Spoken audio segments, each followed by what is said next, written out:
Welcome back to Iron Rage, the show where John Romano, Lee Priest, and I vent our frustrations with the world. Lee is on sabbatical. Actually, he's traveling somewhere between Australia and England. And I don't think he quite knows where he is either, because I keep getting random texts from him. But John, today's topic, you and I can handle this on our own, is toilet paper. That's right, I got my roll of toilet paper. Do bodybuilders use excessive amounts of toilet paper? Ed Connors would say yes. Ed Connors, the former owner of the Gold's Gym franchise in Gold's Gym Venice, used to let guys stay at his house all the time, and he says that the bodybuilders use more toilet paper than he's ever seen, and he's convinced it's because they overeat too much food. I believe he said that Jean-Pierre Fuchs was the biggest toilet paper abuser of all time from his house. What do you say? Topic. What a topic. Yeah. I remember Billy Smith, remember Thunder from the Gladiators? Yeah. Billy Smith, who was 300 pounds ripped, gave me a calculation one time when he was getting ready for the USA. He quantified how much chicken he ate, how many eggs he ate, how many cans of tuna he ate, and how many rolls of toilet paper he ate. Really? And how many rolls was it? It was an astronomically high number. But I mean, you got, if you're eating 10,000 calories a day, I mean, this shit's got to come out. You know, I mean, it's no pun intended. You're not going to shit the same as a 110-pound bikini girl, so who goes twice a week. Right. So these girls, they don't go at all. Now, John, here's the question. I use Scott, which is a thin toilet paper. You get 1,000 sheets. It lasts a lot longer. Some people use those like, it's almost like tissues they're using on themselves. It's like 3-ply toilet paper. I don't use that for the sheer reason that it clogs the toilet. And I know Ed told me also, these bodybuilders, he had a plunger in the bathroom because the bodybuilders would always clog the toilet bowl with too much toilet paper. And it leaves residue. Yes, yes. I like to be environmentally, you know, I guess you could say aware as well. I think the thin toilet paper breaks down a lot easier. It feels awful. Yeah, and of course you and I would use the same toilet paper. Oh, you do? Okay, I'm glad that you did that. Of course. What else is there? Tyler, our producer, said that he said it's too abrasive for his very sensitive hiney. Yeah. His anal sphincter. I prefer the tissue. You know, guys who have had their sphincter repeatedly stretched tend to be a little more sensitive when it comes to toilet paper. So I can understand that someone, maybe not him, but needs a softer ply. I can totally understand. Now, are bodybuilders, you think, over wipers? Do they wipe too much, you think? Because if you wipe too much, you give yourself hemorrhoids, you know. And I don't know. I never took a poll. But Howard Stern always said you should be able to wipe your butt in 2 wipes. Or 3 wipes max. I don't think that's sufficient. No? Yeah. No. Well, that's why Howard Stern would always use baby wipes. It depends. If you wear white underwear, the stripes are going to be telling. Yes. You know, a lot of these guys wear black underwear for that exact reason. So, I do. I wear black. You know, I don't know, man. I don't think I don't think we have enough data empirically on that to make it. Well, like you said, look, bodybuilders eat minimum 6 times a day. A lot of them eat 8, 10 times a day in the off season, which means you're going to poop a lot. Now, a lot of them don't poop as much as they should because they don't take enough fiber in. If you, you know, we've talked about this before. If you take a good fiber supplement like Fiberlize twice a day, when you poop, it kind of just comes out of you. You don't have to wipe as much because it's just sliding out of you and it's not sticking to your butthole, you know? Well, you know, another thing, and I was going to talk to you about this, about putting probiotics in your fiber, because there is a definite over time, you know, lapse in the flora that's in your gut and the enzymes that we use to digest food with, because we're always eating the same stuff. So if you're eating, you know, chicken 5 times a day out of 6, enzymatically you're going to have eventually, you know, some depletion. The good flora, good bacteria in your gut too also diminishes, especially over time. So I think the combination of digestive enzymes, probiotics, and fiber give you the, you know, baby poops again. So, well, I'll tell you something interesting. You know, soluble fiber, like what's in Fiberlize, you know, especially psyllium, is a food that the gut bacteria eat. They actually eat the soluble fiber and use it as fuel. So you're actually when I decided to come out with Fiberlize and I was working for Muscular Development, I know everything comes back to Bleckman, but it's a relevant story. Bleckman said, "What are you making a fiber supplement? You're feeding the bugs." I said, "What are you talking about?" "Yeah, you're feeding the bugs. They eat the fiber." I said, "I know, but that's good. That bacteria is good. It's protecting the colonic lining." I said, "It's making everything work better in the body." "Nah, you're feeding the bugs. No one will buy it. No one will buy it." Meanwhile, it's like my best-selling product, right? "No one will buy it. No data. No data." I said, "Steve, there's plenty of data. Fucking fiber's good for you. We know that. It prevents colon cancer, lowers LDL cholesterol. It removes toxins from the body. No data. No evidence. No evidence." The Journal of Medicine and they said inconclusive. I said, "Steve, try it. You won't have to freaking wipe your butt as many times anymore." I said, "There's your data right there." This from the man who was doing preacher curls, letting the weight slam down like this, catching it an inch from the bottom. Muscle damage, the latest data, muscle damage. Meanwhile, 2 weeks later, he couldn't move his fucking tongue for the grievous pain of the tendonitis he had in his forearms from his muscle damage. So this guy is...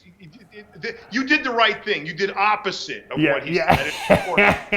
Well, I will give him credit. The new big thing now seems to be in sports training is a fixation training, right? Well, right? Are they doing that now? People around the neck. And everyone's doing this. Of course, I think it's a crock of crap. But people love to do these kooky things. They pump up this cuff around their leg, and they're asphyxiating There was some empirical data on, it was something about monks praying and how they were on their, this is serious. These monks were praying and they were like on their knees with the blood cut off and their calves. And this guy noticed these guys monks had giant calves. So surprised why you took a tourniquet around your leg, the same thing would happen. So apparently I think it's the stupidest thing. Yeah, well, if you work out, that overrides the tourniquet effect, don't you think? The problem with muscle growth among the bodybuilderati is that no one clearly understands why the body builds muscle. Right. They just think, well, I'm lifting weights, so the body's going to build muscle. Right. The idea of the concept of adaptive response to stress, which makes the body adapt and change, is alien to them. Yeah, so true. The whole that's where all of these extra weird things come from, is that they're looking for this key that's going to unlock the secret of muscle growth, and it's right there in front of them the whole time. Nobody wants to train that hard. Right, you're right. It's hard work. Now, getting back to the toilet paper thing, do you think that women who work out use more? Now, obviously, women use toilet paper because they have to wipe both sides, but do women use more toilet paper, than men do? They don't shit. So I think women use more toilet paper. I was going to get Denise Messina is in my house, is in the office right now talking to a man in the other room. I tried to get her in on this topic. She doesn't want in. She said next week she's picking the topic and she'll be here and she's going to come in studio. But I want to know, you lived with a female bodybuilder. Do they use more toilet paper? I dated a bikini girl who I don't think ever took a shit.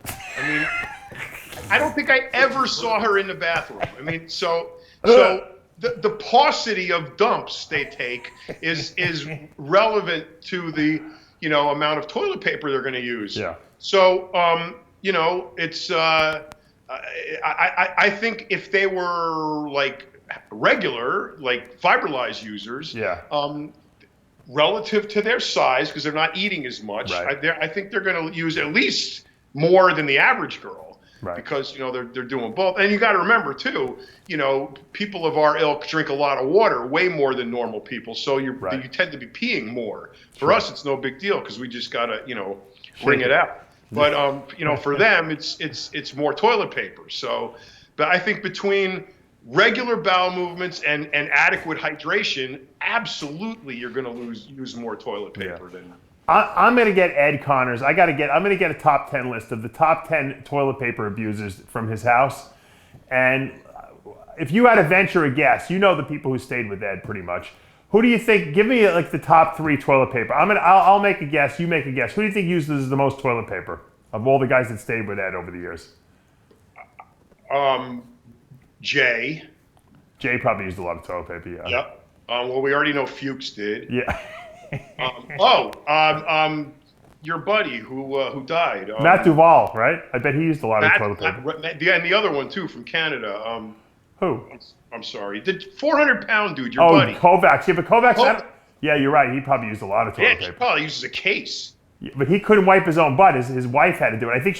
I think that she brought her own baby wipes in though, which was probably clogging Ed's toilet up. Because you know you're not supposed to flush. People don't realize this. You're not supposed to flush baby wipes down the toilet bowl. This is true. You're not. Greg probably needed that. You know the toilet paper they make for boaters?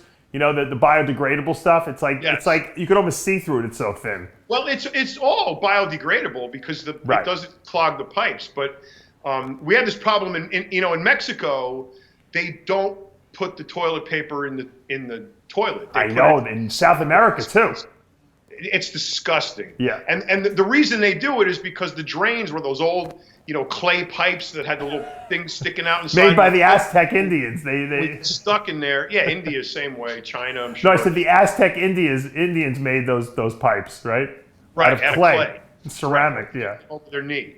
So it doesn't work. But it's freaking horrible. You walk into a public restroom on a hot day in Guadalajara, and remember that bag of stink shit somebody sent us that would knocked everybody off the steroids, and then you got. Is it worse though, John? In the Middle East, they don't use toilet paper at all. They wash with their hand. They rinse themselves off. Well, and they used to do that in France. With the bidets, they used to whitewash your asshole after you. But imagine the people not washing their hands. I don't even think that washing your hands can get that stuff off you. I don't. That's why I think that isn't it the rule you eat with your right hand, you shake right? Yeah, because you shake hands. You shake hands with your right hand. You eat with your right hand, but the left hand is you clean your butt with that, right? That's why it's such a catastrophe in those countries when they hack off your hand for stealing. They know you're eating and shitting with the same hand. Eating and wiping with the same. So it's not only are you a gimp, but you have the public stigma of people knowing that you're eating out of the same hand you wipe your ass with. I never thought of that. I'll stick with my Scott toilet paper. No one will shake hands with you. Forget it. No one will eat with you either because. And God forbid they want you to make them a sandwich. Now, speaking of toilet paper, we have to have honorable mention for our own Greg Valentino. Oh, yes. You're right. Took up wearing cargo pants for the specific reason of the fact that the pocket in the leg held a roll of toilet paper. Because he was consuming 24 grams of creatine at a sitting and, created what he affectionately termed the creatine shit bubble. And when that hit, it didn't matter where you were, you had to go. So he always had the toilet paper in the leg pocket. That was nice of him to bring his own, though, so he wouldn't, use up other people's toilet paper. Well, sometimes he'd have to go over a log or something. Right. At least over the guardrail. He had to go over the guardrail on the parkway. I don't think Ed Connors ever allowed Greg to stay in his house, so he wouldn't be on the ranking scale, Yeah, no, he's not going. What do you think, Lee Priest? Do you think Lee Priest ranks up there high, or is he a shitter or no? Probably, because Lee eats a lot. Lee likes to eat. Well, especially remember when he used to do the Kentucky Fried Chicken in his off season? He would get up to 280 at 5'3". With Kentucky Fried Chicken and donuts, and So I'm sure that creates some residual food waste. I'll text Ed after the show, and I'll get the top 10 list. And when we do next week's Iron Rage, I'll read the top 10 toilet paper abusers of all time who stayed at Ed Connor's house. It'll be like a David Letterman top 10 list. We'll have Tyler have the drum roll, and I'll read the top 10. Top 10 toilet paper abusers in bodybuilding. Guys, the answer to the question is not how much you use, but how you poop. It's your quality of your poop. And if you don't use a good fiber supplement, try out Fiberlife from Species Nutrition. Get some nice thin toilet paper like Scott. It goes down real easy, and you can have more surface area to wipe. And you won't be spending as much money. For this week, for John Romano, Dave Palumbo, and Tyler, our producer, as Sid would say, shits up. See you next week.